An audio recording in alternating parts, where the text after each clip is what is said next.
Hello friends, আজ আমি বানিয়ে দেখাবো চিকেন বার্গার। কিভাবে পাড়ার দোকান থেকে গোল গোল পাউরুটি কিনে চিকেন বার্গার সহজ উপায়ে বাড়িতে বানানো যায় সেই রেসিপি দিয়েই চলে এসেছি। তাহলে চলুন দেখে নেওয়া যায়। এখানে আমি নিয়ে নিয়েছি গাজর কুচি। কড়াইতে অল্প করে তেল দিয়ে গাজরটাকে হালকা করে একটু ঢাকনা দিয়ে সেদ্ধ করে নেব। তারপরে দিয়ে দেবো কাঁচা লঙ্কা কুচি ও পেঁয়াজ কুচি, হালকা করে ভেজে নেব। ভাজা হয়ে গেলে তুলে নেব। এবার এইদিকে দেখুন আমি চিকেন নিয়ে নিয়েছি। চিকেনটাকে আদা রসুন ওই অল্প একটু মেয়োনিজ দিয়ে মিক্সিতে পেস্ট করে নিয়েছি।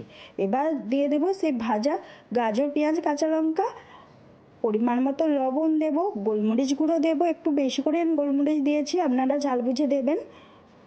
অল্প একটু কাশ্মীরি লঙ্কা গুঁড়ো আর দেবো গরম মশলা ও একটু মিট মশলা। ব্যাস ভালো করে মেখে নেব। এবার এদিকে কড়াইতে তেল দিয়ে হাতে করে চিকেনকে নিয়ে পাতলা পাতলা করে কড়ার মধ্যে দিয়ে দেব। এবার লো ফ্লেমে ধীরে ধীরে এপিট ওপিট উল্টে পাল্টে লাল লাল করে ভেজে নেব। সমস্তটা ভাজা হয়ে গেলে কড়াইটাকে ভালো করে মুছে নেব। এবার কড়াইতে অল্প একটু বাটার দিয়ে দেব। পাউরুটিটাকে মাঝ বরাবর কেটে এদিক ওদিক বাটার দিয়ে সেঁকে নেব। হালকা করে সেঁকে নিয়ে এবার তুলে নেব। এবার এক পিঠে দিয়ে দেব মেয়োনিজ। এই মেয়োনিজটা কিন্তু আমার বাড়িতেই বানানো, যদি দেখতে চান প্লিজ কমেন্টে জানাবেন। এবার দেব টমেটো কেচাপ আর দেব চিকেন টিক্কাটা যেটা বানিয়ে রেখেছিলাম।